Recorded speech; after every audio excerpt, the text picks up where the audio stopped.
Assalamualaikum warahmatullahi wabarakatuh. Perkenalkan, saya Audrey Aulia Justisia dengan NIM K71211059. Saya dari kelas 2A dengan nomor absen 22.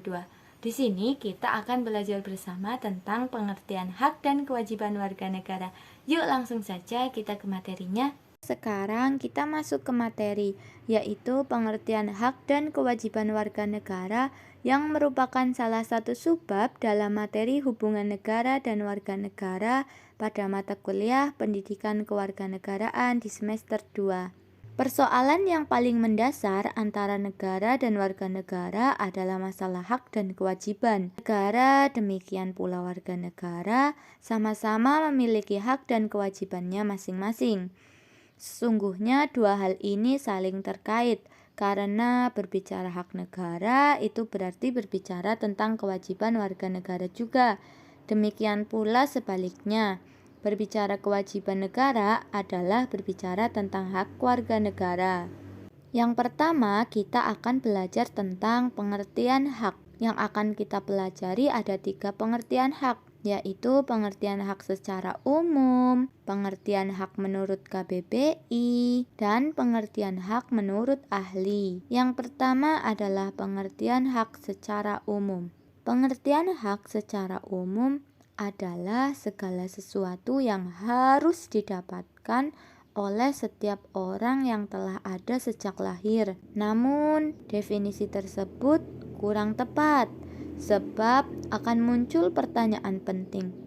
Apakah sebelum lahir, janin yang ada di dalam perut tidak memiliki hak asasi? Pemahaman yang kurang tepat seperti itu bisa memunculkan fenomena seperti di negara Belanda contohnya, yang manakala ada ibu yang dinyatakan hamil secara medis, maka dokter akan menanyakan hingga 3 kali apakah ibu tersebut menginginkan kehamilan atau tidak. Jika tidak, ibu tersebut bisa melakukan aborsi terhadap janin tersebut. Alasan diperbolehkan aborsi adalah bahwa setiap ibu punya hak untuk hamil atau tidak hamil, dan tidak dipikirkan tentang hak janin untuk hidup. Inilah masalah mendasar ketika hak asasi manusia dipandang hanya melekat pada manusia sejak lahir. Tentunya akan lebih tepat dikatakan bahwa hak asasi melekat pada diri manusia sejak proses terjadinya manusia. Janin juga punya hak hidup meskipun dia belum dapat berbicara apalagi menuntut suatu hak. Aborsi tidak dapat dibenarkan hanya karena orang tua tidak menginginkan kehamilan, bukan? Namun tentu bisa dibenarkan manakala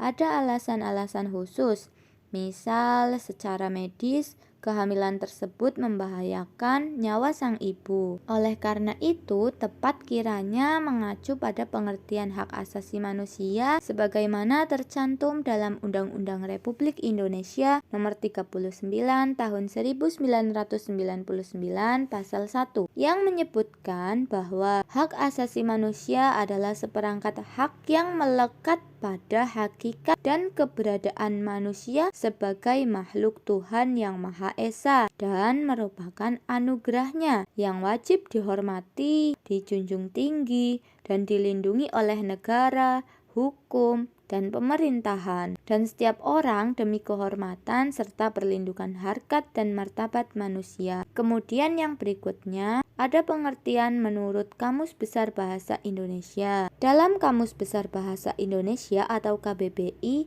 hak memiliki pengertian tentang suatu hal yang benar, milik, kepunyaan, kewenangan, kekuasaan untuk berbuat sesuatu karena telah diatur oleh undang-undang dan aturan, kekuasaan yang benar atas sesuatu atau untuk menuntut sesuatu derajat atau martabat. Dan yang berikutnya yaitu pengertian hak menurut para ahli. Menurut Sri Janti, hak merupakan unsur normatif yang berfungsi pedoman berperilaku, melindungi kebebasan, serta menjamin adanya peluang bagi manusia dalam menjalankan harkat dan martabatnya. Sedangkan pengertian hak menurut Noto Negoro, Hak merupakan kuasa untuk menerima atau melakukan sesuatu yang semestinya diterima atau dilakukan oleh pihak tertentu dan tidak dapat dilakukan oleh pihak lain manapun juga yang pada prinsipnya dapat dituntut secara paksa olehnya.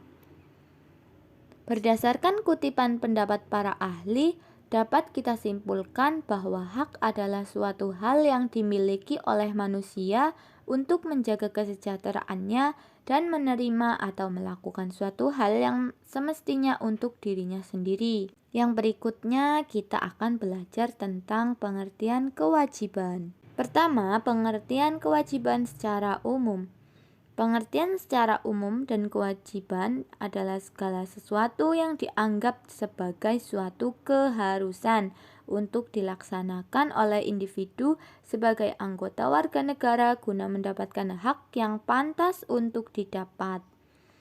Berdasarkan pengertian secara umum, maka kewajiban merupakan segala sesuatu yang harus dilakukan dan dipenuhi oleh setiap individu sehingga pantas untuk memperoleh suatu hak. Kemudian, pengertian kewajiban menurut Kamus Besar Bahasa Indonesia atau KBBI. Menurut Kamus Besar Bahasa Indonesia, pengertian kewajiban adalah sesuatu yang wajib dilaksanakan, keharusan atau sesuatu yang harus dilaksanakan. Nah, berdasarkan pengertian dari KBBI tersebut dapat diartikan bahwa kewajiban adalah segala sesuatu yang wajib dipenuhi sehingga dapat memperoleh hak setelahnya. Pengertian kewajiban menurut para ahli atau pendapat ahli. Di sini saya mengambil contoh yaitu menurut Noto Negoro. Kewajiban adalah beban untuk memberikan sesuatu yang semestinya diberikan atau diberikan oleh pihak tertentu dan tidak dapat digantikan oleh pihak lain yang pada prinsipnya dapat dituntut secara paksa oleh yang berkepentingan. Berdasarkan kutipan pendapat ahli tersebut, kewajiban merupakan suatu hal yang harus dipenuhi oleh setiap individu sebagai warga negara agar mendapatkan hak yang memang sepantasnya diperoleh sebagai warga negara. Antara hak dan kewajiban harus dipenuhi manusia secara seimbang. Pada masyarakat barat, hak asasi lebih menjadi wacana yang dominan daripada kewajiban asasi. Hal ini bisa kita pahami dari pandangan hidup masyarakat barat yang individualis. Pada masyarakat individualis, segala sesuatu dimulai dari diriku atau aku.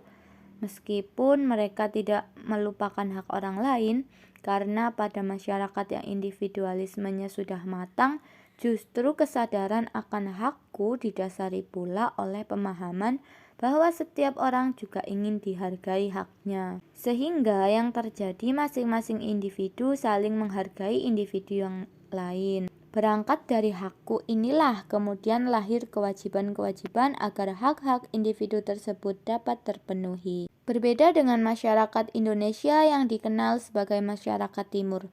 Karakter masyarakat timur lebih menekankan hak orang lain daripada hak dirinya sendiri. Hak diri seringkali dileburkan dalam hak kolektif atau sosial. Seseorang jarang ingin menonjol secara pribadi, namun cenderung lebih menonjol sisi kolektifnya. Hal ini banyak dilihat dari karya-karya sebenarnya, karya individu namun tidak diketahui identitas penciptanya. Contohnya seperti banyaknya lagu-lagu daerah yang tidak dikenal siapa penciptanya. Sang pencipta seringkali menyembunyikan diri dalam kolektivitas, sehingga karya tersebut dikenal sebagai karya bersama. Misalnya, lagu Gundul-Gundul Pacul dari Jawa, lagu O Inani Keke dari Sulawesi Utara, tanpa kita mengetahui siapa pengarang sesungguhnya. Dalam kondisi masyarakat demikian, kewajiban lebih menonjol daripada hak, karena orang lain cenderung berbuat untuk orang lain daripada dirinya sendiri. Ketika seseorang berbuat untuk orang lain yang itu dipahami sebagai kewajibannya, maka otomatis orang lain akan mendapatkan haknya. Demikian pula ketika orang lain menjalankan kewajibannya, maka kita juga mendapatkan hak kita. Perdebatan hak dulu atau kewajiban dulu bisa didekati dengan pendekatan yang lebih sosiokultural dari masyarakatnya, sehingga kita lebih bijaksana dalam melihat persoalan hak dan kewajiban ini. Adapun Kartasaputro pada tahun 1986 halaman 246 memberikan gambaran cakupan hak asasi manusia dengan yang pertama ada hak asasi pribadi. Misalnya kebebasan berpendapat, kebebasan beragama, kebebasan bergerak, dan lain sebagainya. Kemudian hak asasi ekonomi. Misalnya hak memiliki, hak manfaat, hak membeli, hak menjual, dan hak-hak lain sebagainya. Kemudian yang ketiga ada hak asasi sosial dan kebudayaan. Contohnya, mendapatkan pendidikan dan mengembangkan kebudayaan. Yang keempat, ada hak asasi prosedural. Misalnya saja, mendapatkan keadilan, perlindungan, peradilan, dan lain sebagainya. Kemudian yang kelima ada hak asasi politik. Misalnya ketika hak memilih, dipilih, berorganisasi, dan lain sebagainya. Kemudian yang keenam atau terakhir ada hak asasi dalam perlakuan yang sama. Ini misalnya perlakuan yang sama dalam bidang hukum, perlakuan yang sama dalam pemerintahan. Sekian penjelasan materi dari saya. Mohon maaf apabila banyak kesalahan. Semoga materi tersebut dapat bermanfaat bagi para pendengar dan yang melihatnya. Terima kasih semuanya. Jangan lupa subscribe dan like apabila menyukai video tersebut. Terima kasih.